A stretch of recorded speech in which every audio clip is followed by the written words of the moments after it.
मोदी जी अपने इस देश को क्या बना दिया है।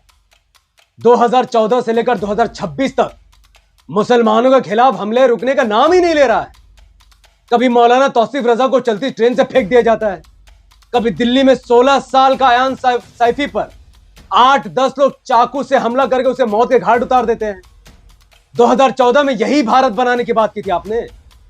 2014 में आपने कहा था नया भारत बनेगा, विकसित भारत बनेगा, मेक इन इंडिया बनेगा, विश्व गुरु बनेगा। ऐसे विश्व गुरु बनेगा भारत जब आपके ही देश में रहने वाले भारतीय मुसलमान अगर सुरक्षित नहीं रहेंगे तो भारत विश्व गुरु कैसे बनेगा। कैसे आप अमेरिका जाकर दूसरे नेताओं के आंख में आंख डालकर कहेंगे कि हमारा देश महान है। कैसे आप अरब देशों में जाकर कहेंगे कि हमारा देश महान है। कैसे आप सफाई देंगे। 2014 से आपकी सरकार है और 2026 तक 3 बार जनता ने आपकी सरकार बनाई है, इस उम्मीद से कि देश का भला होगा, इस उम्मीद से कि देश का विकास होगा, इस उम्मीद से कि देश में भाईचारा बढ़ेगा। लेकिन जब से आपकी सरकार बनी है, भारतीय जनता पार्टी की सरकार बनी है, मुसलमानों के खिलाफ क्राइम बढ़ता ही जा रहा है। चाइना के खिलाफ तो क्राइम नहीं बढ़ रहा है, ना पाकिस्तान के खिलाफ क्राइम बढ़ रहा है, ना बांग्लादेश के खिलाफ क्राइम बढ़ रहा है, ना श्रीलंका के खिलाफ क्राइम बढ़ रहा है, ना नेपाल के खिलाफ, किसके खिलाफ क्राइम बढ़ रहा है। हमारे ही देश में रहने वाले अल्पसंख्यक समाज के खिलाफ क्राइम बढ़ रहा है। इसका मतलब समझते हैं आप। क्या गलती थी मौलाना तौसीफ रजा की कि उनको मार मार कर चलती ट्रेन से बाहर फेंक दिया गया और अब तक एक व्यक्ति को भी नहीं पकड़ा गया है। और क्या गलती थी 16 साल का अयान की। 16 साल का अयान जिसका कोई दुश्मन नहीं था, 8-10 लोग आते हैं और चाकू से निर्मम हत्या करके चल जाते हैं। देखो मोदी जी, उनकी मां को जो पहले से ही एसिड अटैक को झेल कर बैठी हुई है, अकेला अपने बच्चों को पालकर बड़ा कर रही थी। अगर भारतीय जनता पार्टी की सरकार किसी मां का सहारा नहीं बन सकती, किसी का घर नहीं चला सकती, तो एटलीस्ट आपकी यह जिम्मेदारी बनती है कि आपकी सरकार में एक बच्चे को सुरक्षा प्रदान हो जाए। अयान की मां और उनके घर वालों का कहना है कि कई लंबे टाइम से अयान को लोग गालियां दे रहे थे, कटवा, मुल्ला, मुसल्ला, न जाने क्या क्या कह रहे थे। अयान पर पहले से खतरा था। वहां के पुलिस पर इस पर कार्रवाई की भी बात हुई थी, लेकिन पुलिस प्रशासन हाथ में हाथ धर के बैठा हुआ है। और जिस व्यक्ति ने अयान का हत्या किया है, उस व्यक्ति ने वीडियो बनाकर वायरल किया है। हमले का भी वीडियो वायरल है और हमले के बाद वीडियो बनाकर कहता है कि कैसे मैंने इस मुसलमान को ठिकाने लगा दिया। यह है मोदी जी आपका नया भारत। इसी भारत को बनाने की बात कर रहे थे आप। और दिल्ली पुलिस को क्या हुआ है? क्या हुआ दिल्ली पुलिस को? दिन दहाड़े गुंडागर्दी हो रही है, दिन दहाड़े लोगों पर चाकू मारा जा रहा है और चाकू मारने के बाद वीडियो वायरल हुआ जा रहा है। इस वीडियो बनाने वाले ये मर्डरर, ये खूनी, ये मुसलमान का अपमान नहीं कर रहा, गलतफहमी में आप, ये संविधान का अपमान कर रहा है। देश का सिस्टम पर बहुत बड़ा उंगली उठा रहा है यह व्यक्ति। अयान सैफी की हत्या करने वाला और आज मौलाना रजा साहब को, तौसीफ रजा साहब को ट्रेन से बाहर फेंकने वाले यह साबित कर रहे हैं कि पुलिस प्रशासन को ये लोग अपनी जूती पर रखते हैं। और यह सच है। अगर इनके अंदर दिल्ली पुलिस, यूपी पुलिस या बिहार पुलिस का डर होता तो ये लोग कभी भी किसी मुसलमान की हत्या नहीं करते, किसी की हत्या नहीं करते। भारतीय मुसलमान उतने ही भारतीय नागरिक है जितने बाकी समाज के लोग हैं।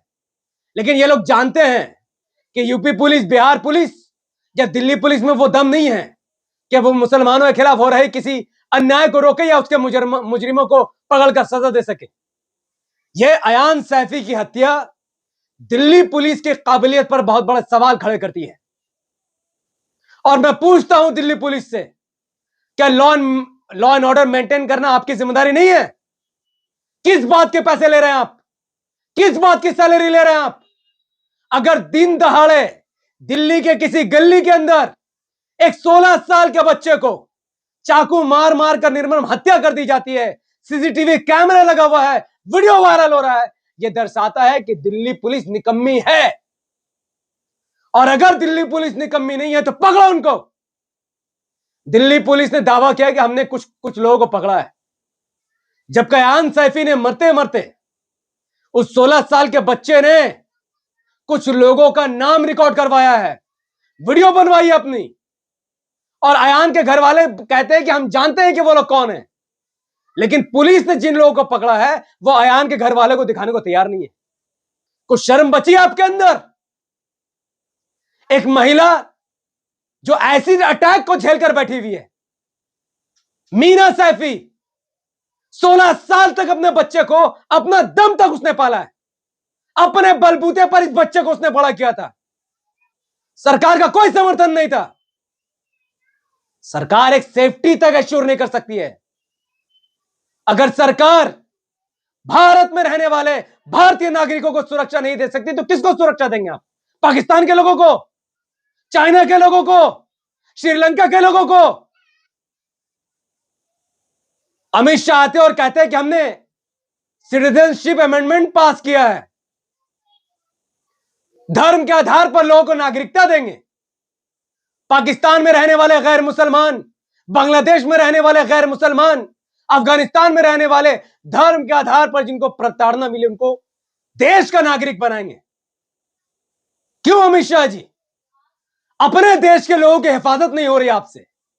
आपके देश के लोग, भारतीय समाज के लोग, दिन दहाड़े उनको चाकू मारा जा रहा है, ट्रेन से फेंका जा रहा है, लिंचिंग की जा रही है, और दूसरे देश के लोगों को नागरिकता देने की बात कर रहे हैं आप। कुछ शर्म है आपके अंदर? अरे वो भारतीय हैं। पाकिस्तान, चाइना, ये श्रीलंका, ये बांग्लादेश, ये अफगानिस्तान, यहां के लोगों से आपको मोहब्बत है, और आपके देश में जो लोग रहते हैं उनसे आपको कोई लेना देना नहीं। चले दूसरे समाज के लोगों को नागरिकता देने के लिए धर्म के आधार पर। कौन 16 साल की सैफी की मां को इंसाफ दिलाएगा तब? मजाक चल रहा है क्या देश में? हर चीज में टैक्स भरो, लाइट लो, मोबाइल लो, टीवी, फ्रिज, अलमारी, छोटा से छोटा, बड़ा से बड़ा, हर चीज, कुछ भी आप खरीदो सरकार को टैक्स दो। क्यों? अरे बदले में हमें सेफ्टी तो दो। भारत में स्कूल अच्छा नहीं, कॉलेज अस्पताल अच्छा नहीं, फिर भी हम लोग मैनेज करके रह रहे हैं कि कोई बात नहीं, चलो सरकार देश हित में काम कर रही है, कोई बात नहीं, डिफेंस में पैसा जाता होगा, आर्मी में पैसा जाता होगा, कोई बात नहीं। अरे सेफ्टी तो दो। सेफ्टी देने में क्या है?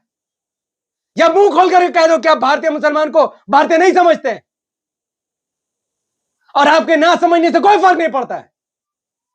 सुप्रीम कोर्ट भारतीय मुसलमान को नागरिक मानती है, इंडियन आर्मी, नेवी, एयरफोर्स सब भारतीय मुसलमान को भारतीय मानते हैं, और वो सब अपने लेवल पर काम कर रहे हैं।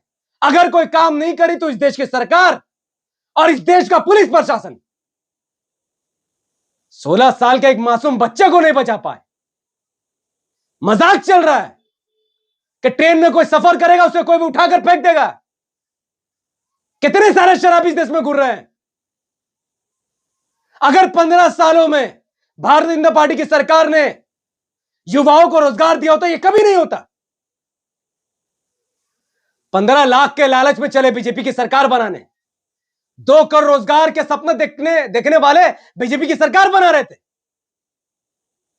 जो लोग मुसलमानों पर हमला करे, मैं उनसे पूछता हूं, क्या हो गया तुमको? अरे अपने देश में रहने वाले माइनॉरिटीज, अल्पसंख्यक समाज पर तुम हमला करके बहुत बड़े खुद को मर्द समझ रहे हो। अरे इतनी मर्दानगी तो पूछो सरकार से, कहां है तुम्हारे 15 लाख?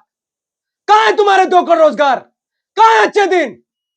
पूछो सरकार से, गैस क्यों महंगा हो रहा है? तेल क्यों महंगा हो रहा है?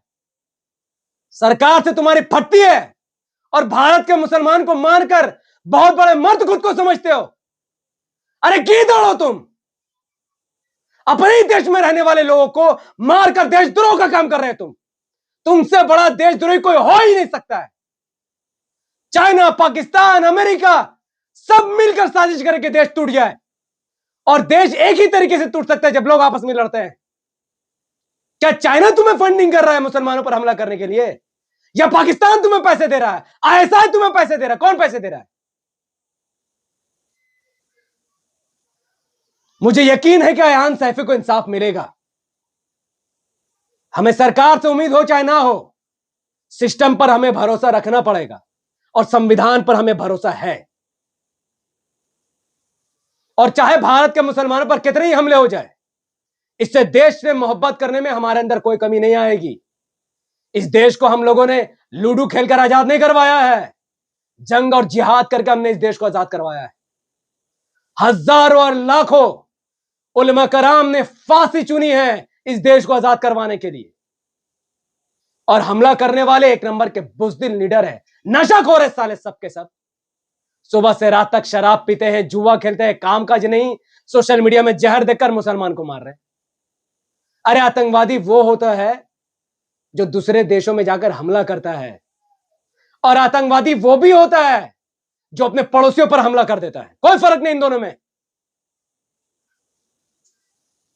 पहलगाम में नाम पूछ पूछ कर मारा गया, कितने अफसोस की बात है। तो मारो ना पाकिस्तान को जाकर, भारत के मुसलमान को मार रहे हो, तुम भी नाम देखकर मार रहे हो, क्या फर्क है तुम में?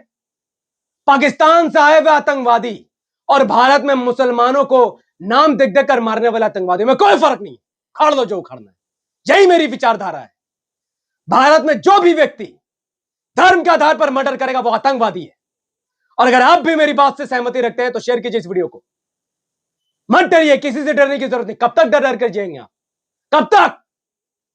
जिस देश में मुसलमानों की हिस्सेदारी ना हो, भागीदारी ना हो, आपके नेता ना हो, आपकी सरकार ना हो, कोई नहीं सुनेगा आपकी।